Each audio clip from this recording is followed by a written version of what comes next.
Hi, Chang! So for today's vlog, itutur ko naman kayo dito sa Balagbag Falls! Napakaganda.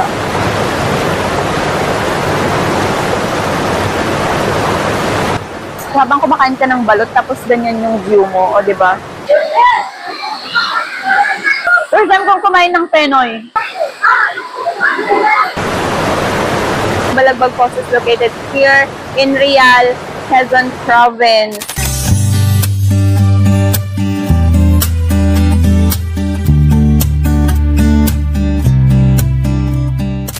Alright, chums, so ito yung entrance ng Balagbag Falls. You will see this signage from the road. Ito yung entrance niya, meron siyang parking space here and you only have to pay 40 pesos for the entrance fee. Dito naman sa harap mismo ng entrance ay makikita nyo ang Balagbag Beach Resort, kung saan kapag kasawa na kayong magtampisaw sa waterfalls ay pwede lamang kayong tumawid para mag-beach. Ito yung entrance niya, papasok. And then makikita mo dito may parang batis dyan. I think part yan ng falls dyan na bumababa yung tubig. Right here naman sa left side ay bundok na. Ito po yung lalakaran mo from entrance, so hindi ka aakyat whatsoever, hindi ka mahihirapan, hindi manginginig yung tuhod mo umakyat para lang makita ang napakagandang falls. Sementado siya, hindi siya maputik, and malapit lang siya from the entrance. Siguro mga 3 minutes walk lang, depende na kung gaano kakatagal maglakad. Ito na nga at narating na natin ang Balagbag Falls!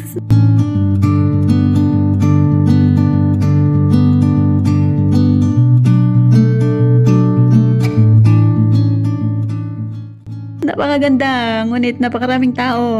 Sunday kasi ngayon, chums, kaya it's family day. So maraming tao ngayon. Ayan, dun tayo galing at bubungad sa inyo agad-agad dito ay ang mga cottages for rent.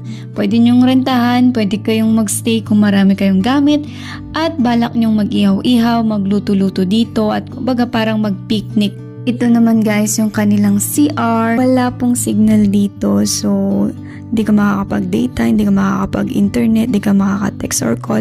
Pero wag kang mag-alala, kung internet lang naman ang kailangan mo ay mayroon naman silang piso wifi. Sa mga hindi nakakaalam, ganito po ang itsura ng piso wifi. So it's a wifi vending machine. Kung gaano katagal ang bawat piso, 5 piso or 10 piso na ilalagay mo dyan ay depende po sa vending machine. Andito na tayo sa Balagbag Falls. So kung makikita nyo, ito yung parang pinakapaan niya.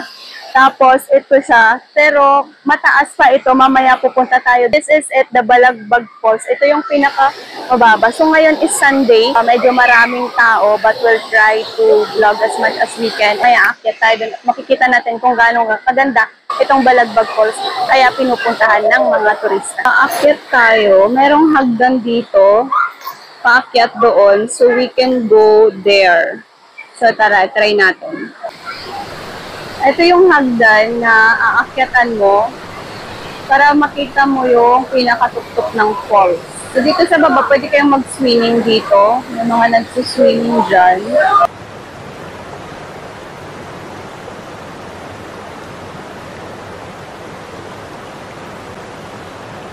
Alright guys, so ito yung kanyang hagdanan. Hindi naman siya madulas guys, kasi yung parang rough yung cement niya, kaya hindi naman siya madulas, hindi siya naglulumot. So, kapag may kasamang kids, konting alalay na lang kasi wala tayong dito, wala tayong harang dito sa gilid. So, pwede silang mahulog. So, aakyat lang tayo dito. And then dito, you can take pictures dito banda. So, this is it, guys. So, dun yung hagdan kanina. Ayan. And then doon ako nag-take ng picture here.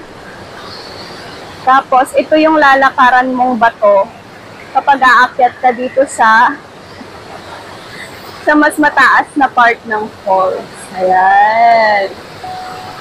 Uy! Ang ganda dito, guys. Ayan, yun yung sa pababa naman. Kanina nung nasa baba tayo dyan.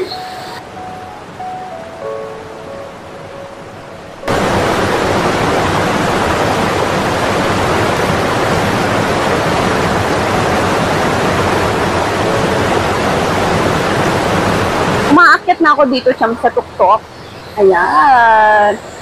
Uy, taray, in fairness ko sa Balagbag Falls, napakaganda. So, titignan nyo dito, ito na yung pinakamataas na part na pwede nyong puntahan dito sa Balagbag Falls.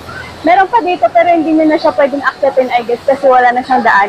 And wala nang mga taong pumupunta dyan. Ang ikalawang antas ng waterfalls na ito ay humigit kumulang 25 metro ang taas na ang tubig ay bumabagsak sa isang mababaw lamang na catch basin. Ang tubig nito ay tila nakakatakot sa ilang taong gustong dumaan sa batis dahil sa nagkalat na malalaking bato at saka masakit siya sa paa kapag ka naglalakad ka na walang suot na tsinelas. Dito rin sa ikalawang antas ay nagsisilbing jump off point para sa mga cliff jumper. Ang ganda, in fairness, this is the first time na makapunta ako sa falls and Balagbag Falls is worth it. To be the first falls na mapuntahan ko. So tara, enjoy muna natin ang tubig. Pakaganda. Sobrang lakas actually ng nito, ng tunog ng agos niya, pero lang kasi, naka-noise cancellation tong mic ko, so hindi nyo siya masyadong marinig. Oo nga, malamig guys yung tubig niya! Malamig yung tubig niya guys. Mamaya na tayo mag-video dyan sa bandang yan. But this one guys is the Balagbag Falls. Napakaganda. And there's a place that I've dreamed of, where I can free my mind. I hear the sounds of the season and lose all sense of time. I'm moving far away to a sunny place where it's just you and me. Feels like we're in a dream. You know what I mean.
Napakaganda nga naman dito sa Balagbag Falls dahil feeling mo kapag naliligo ka dito ay gumagawa ka ng music video.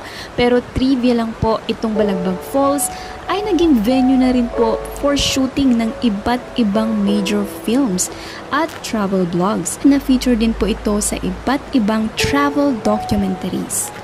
Even the drop-off point itself will already provide you with a scenic view of the falls and the waters that flow through the river, giving you the feeling of no longer want to live or the feeling of coming back again.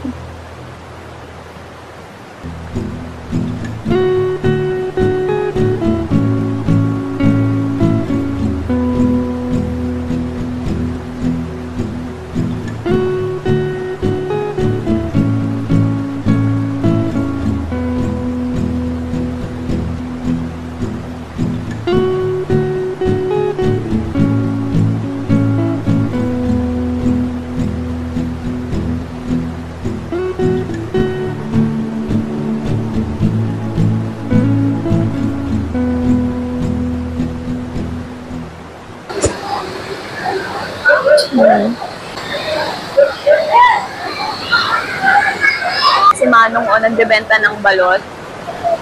Kakain ng balot habang pinapanood mo ang falls. So, habang kumakain ka ng balot, tapos ganyan yung view mo, o diba? Sala. Nalagay ko dyan. Hindi ako kumakain ng sisiw, so binigay ko na yung sisiw.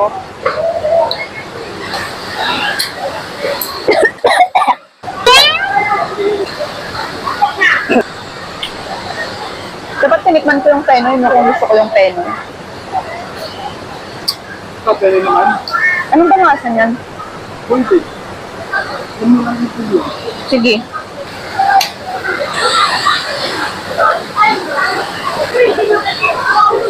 Kumakain ba kayo nito, yung matigas na part? Hindi ako masyado nito eh. Ayoko na. Ngayon naman, titikman natin tong penoy. First time kong kumain ng penoy. Dito pa doon natitikman na. Yung balot naman, sobrang tagal na yung huli. Ito kahit saan mo butasan. So, ang penoy po ay walang sabaw. Sa mga kagaya kong di pa nakakatikim din ng penoy, wala siyang sabaw. Unlike balot. So, this is just parang boiled egg. Pero, ano siya, itlog ng itlog din siya ng bibe, pero wala siyang sabaw.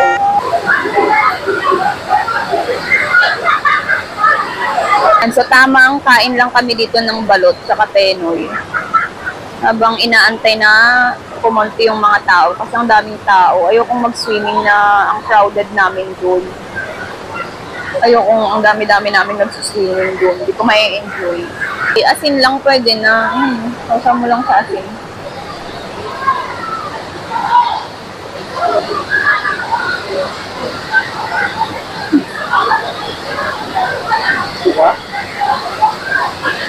Oo nga, para lang siyang boiled egg. Ano lang? May konting kakaibang lasa lang siya compared sa itlog ng manok.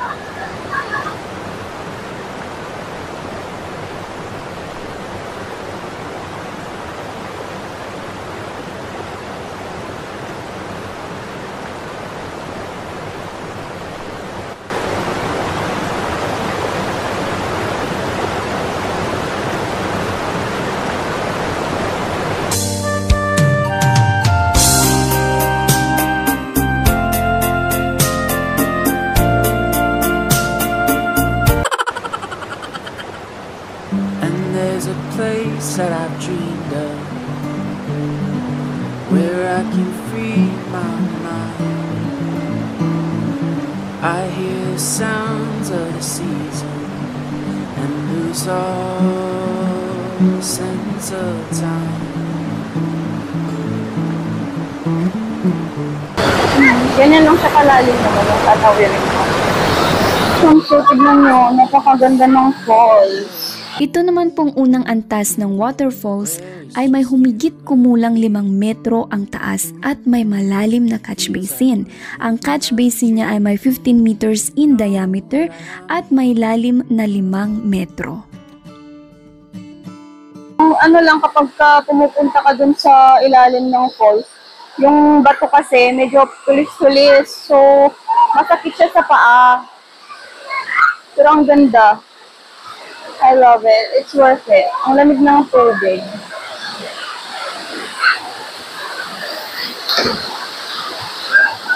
Ayan. Marami kang pwedeng upuan here. Pero bilang ako ay maarte, nagdala ako ng camping chair. Bakit ba? Sa komportable kang umupo, dinala ko ang aking camping chair. Ayan. Magdadala ka ng camping chair kasi nang pwedeng umupo para komportable. Hindi mong dalhin itong camping chair kahit saan. Very comfortable, very magaan siya. Madali lang siyang i-close at ilagay doon sa kanyang lagayan. So, pwede mo siyang dalhin sa mga ganitong kung ayaw mong umupo sa mga bato-bato, pwede mo lang siyang dalhin. And birds would sing on the banks of a narrow stream.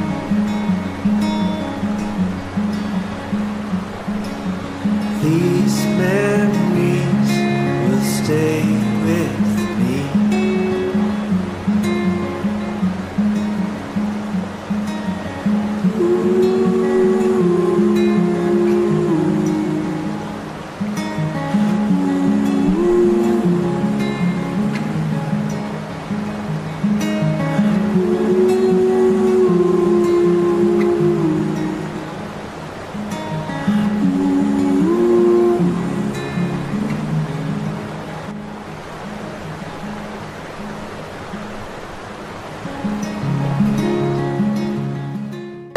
Alright, chums, that's it for the Balagbag Falls. By the way, Balagbag Falls is located here in Real, Quezon Province. So, napakaganda po ng experience ko dito sa Balagbag Falls. It is the first falls na na-experience ko, na napuntahan ko ever in my entire life. But it's worth it.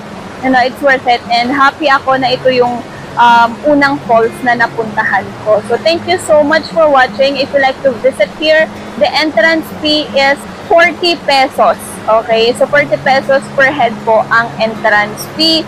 Dito lang sa baba, pwedeng magdala ng pagkain. Doon sa taas, doon sa second level ng falls, hindi ka na pwedeng magdala ng food. So, may cottages naman dito if you like to rent one.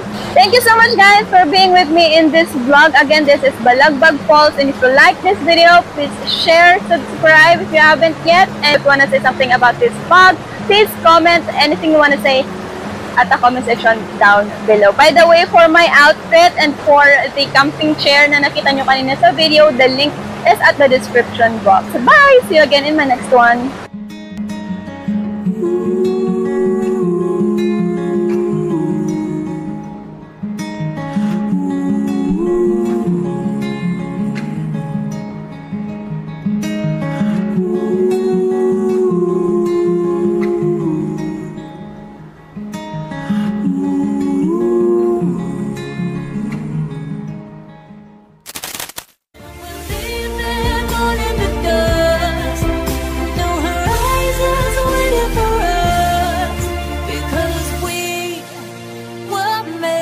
to go.